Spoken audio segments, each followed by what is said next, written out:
WVU Parkersburg.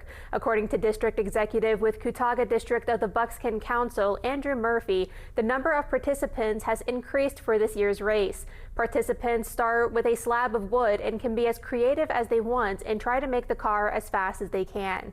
Murphy adds this is a great way for scouts to get back into scouting activities for the new year.